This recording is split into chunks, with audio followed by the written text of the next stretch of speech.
เงินครัวขอบใจผู้ใหญ่ใจบุญจาก USA ให้น้องมนต์ลอยขอให้ได้ขึ้นเป็นพันเท่าจ้า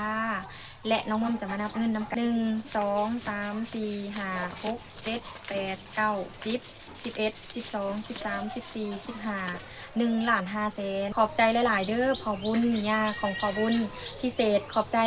สาวนูนาแฟมิลี่ทีมงานสายบุญลาวไต่ที่เป็นสะพานบุญให้ก็เอาเงินที่พ่อบุญฝากให้เอาให้ปูย่าเพื่อเป็นขวัญกำลังใจให้เพิ่นเพราะว่าเพิ่นคือผู้ที่ว่าอยู่เบื้องหลัง100,000อันนี้ให้ปูอันนี้ให้และ1 2 3 4 5 500,000ตัวนี้ช่วยค่าข้าวสารเนาะ1 2 3 4 5 6 7ยังเหลือ700,000เงินตัวนี้น้องมนต์จะเก็บไว้เนาะเป็นเงินสบายดีพ่อแม่พี่น้อง FC เก่าและใหม่ทางอยู่ภายในและต่างประเทศยินดีต้อนรับเข้าสู่ช่องน้องมนต์สาวลาวเส้นเก่าเส้นเคยมือนี่น้องมนต์จะมาทายรีวิวเหือนครัวที่น้องมนต์ใส่ไลฟ์สดและเฮ็ดกินทุกมือว่ามันเป็นสภาพแบบใดทุกคนเฮาไปเบิ่งน้ำกันเลยนี่แมนสภาพเหือนครัวของน้องมนต์อยู่ข้างนอกเนาะที่ว่าเฮาจะมารีวิวในมื้อนี้สุดโทรมแห้งเฮือนครัวหลังนี่มีอายุหลายปีแล้วหาเงินได้เล็กๆหน่อยๆพอแต่ได้ใส่ใจภายในครอบครัวบ่มีเงินเพียงพอที่จะสั่งห้องครัวใหม่เทื่อเนาะอดทนอยู่ห้องครัวเก่าไปก่อน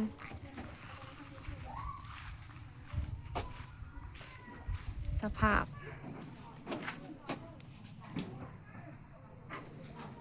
และมื้อนี้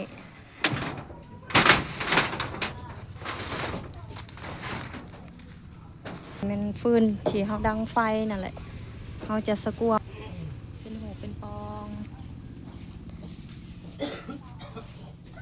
ซาลาวเอินวาซ่านบอนที่เขาล้างถ้วยล้างบ้วงเขากะเฮ็ดไว้แบบนี้เนาะแต่ว่ามันสุดโทรมแห้งบอนนี้ก็ได้เสาก็จังแม่นว่า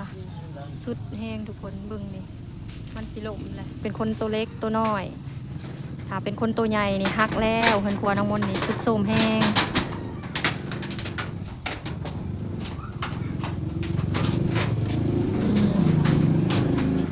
บ้านน้องมนต์น่ะอยู่ติดกับเส้นทางเข้าออกของหมู่บ้านเวลาน้องมนต์ไลฟ์สดได้ยินเสียงคนยางคนเว้าชัดเจนเพราะว่ามันเป็นเฮือนที่ว่าติดกับเส้นทางเฮือนข้างๆน้องมนต์นี่แหละ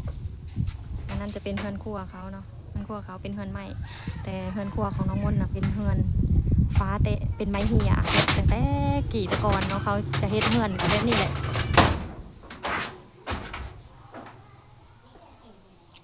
เฮือนครัว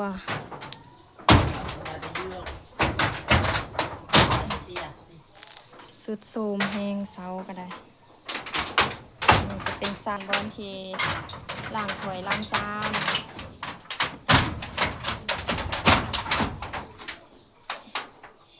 จุดนี้เป็นจุดที่น้องมนต์นั่งไลฟ์สดนี่เลยน้องมนต์ไลฟ์สดนี่เลยทุกคน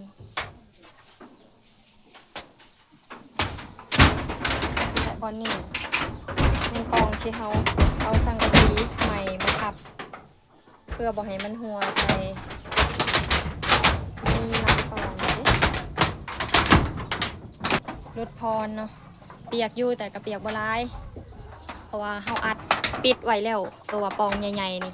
ปกติเวลาน้ำมนต์ไลฟ์สดมันจะเห็นอยู่บนนี้จะเห็นเป็นปองหรือ2 ปองอันนี้ยังเหลืออีกจะปองทุกคนมือนี่เป็นมือสันวันดีมีผู้ใหญ่ใจดีจาก USA ได้ฝากของขวัญพิเศษให้กับน้องมนต์เป็นจำนวนเงิน1,500,000 กีบฝากให้ตั้งแต่วันที่21 เดือนกรกฎาคมปี 2026แต่น้องมนต์บ่มีเวลาอัดคลิปเนื่องจากว่าอยู่บ้านน้องมนต์มีงานขาวดำและตอนนี้น้องมนต์ได้รับเงินเป็นที่เรียบร้อยแล้วเด้อเป็นจำนวนเงิน1,500,000 กีบจากพ่อบุญและย่าของพ่อบุญที่ฝากเงินให้น้องมนต์ได้ใส่ได้จ่ายและพิเศษน้องมนต์ขอบใจสาวนูนาแฟมิลี่ทีมงานสายบุญลาวไต่ที่ว่าเป็นสะพานบุญให้กับน้องมนต์ให้น้องมนต์ลอยขอให้ได้ขึ้นเป็นพันเท่าจ้าและน้องมนต์จะมานับเงินนำกัน1 2 3 4 5 6 7 8 9 10 11 12 13 14 15 1,500,000เงินจำนวนนี้น้องมนขอให้เป็นเงินคำเงินคูณและน้องมนจะนำเอาเงินจำนวนนี้ไปใส่ให้มันเป็นประโยชน์ไปสื่อสร้างกะซีที่ว่ามักเฮ็บตกใส่ตั้งแต่ปี 2016-17 เนาะและเหือนครัวหลังนี้เป็นเหือนครัวที่เก่าแก่มีอายุหลายปีแล้วประมาณดังหุ่มกันคือขับใส่ตรงที่ว่ามันหัวร้ายกว่าหมูปองที่ว่าหัวร้ายกว่าหมู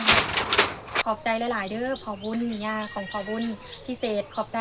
สาวนูนาแฟมิลี่ทีมงานสายบุญลาวไต่ที่เป็นสะพานบุญให้กับน้องมนขออวยไซให้พรทั้ง3ทานมีสุขภาพที่แข็งแรงปราศจากโรคภัยไข้เจ็บถ้าว่าเดินทางไปไสก็ขอให้เดินทางปลอดภัยเด้อให้น้องมนลอยก็ขอให้ได้ขึ้นเป็นพันเท่าขอให้มีความสุขสมหวังปรารถนาสิ่งใดก็ขอให้ได้สิ่งนั้นขอมีอายุหมันขวัญยืนฮักเพลงขอบใจที่เอ็นดูน้องมนบ่มีหยังสิตอบแทนมีแต่คำขอบใจนี่เด้อทุกคนอย่าลืมไปติดตามให้กำลังใจสาวนูนาเฟมิลี่นำเด้อฝากเป็นกำลังใจให้เอื่อยฮักคอยเนจะเอาเงินที่พ่อบุญฝากให้เอาให้ปูญาเพื่อเป็นขวัญกำลังใจให้เพิ่นเพราะว่าเพิ่นคือผู้ที่ว่าอยู่เบื้องหลังสวยเรือน้องมนเวลาที่น้องมนอัพคลิปปู100,000งา100,000แล้วก็100,000ส่วนเงิน500,000น้องมนจะจ่ายค่าข้าวสารสวยปูกับยาที่ว่าเพิ่นซื้อข้าวสารตอนที่น้องมนไปดำนาซอยอีเมอยู่เมืองถาปางทองแขวงสะวรรณเขตเนาะปีนี้น้องมนอึดเขาบ่หลายเพราะว่าบ่ทันฮอดช่วงเก็บเกี่ยวแต่ว่าเขาในเหล่านะหมดก่อนก็เลยว่าไปซื้อข้าวสารนำเขา2 กระสอบ1,000,000 กีบแต่ว่าน้องมนน่ะจะเอาเงินที่พ่อบุญให้นี่ไปจ่ายปกติข้าวสารอยู่บ้านน้องมนน่ะ600,000แต่ว่าเป็นญาติพี่น้องเนาะขอกันเขารุดให้เป็น500,000และน้องมนจะเอาเงินตัวนี้นะไปจ่ายค่ะข้าวสารสวยปูญาจ่าย500,000น้องมนจ่ายสวย500,000ใจขอบุญหลายๆเด้อที่เอ็นดูน้องมนเนาะและก็ขอบใจ FC ทุกคนทั้งไมและเก่าทั้งอยู่ภายในและต่างประเทศที่ว่าเบิ่ง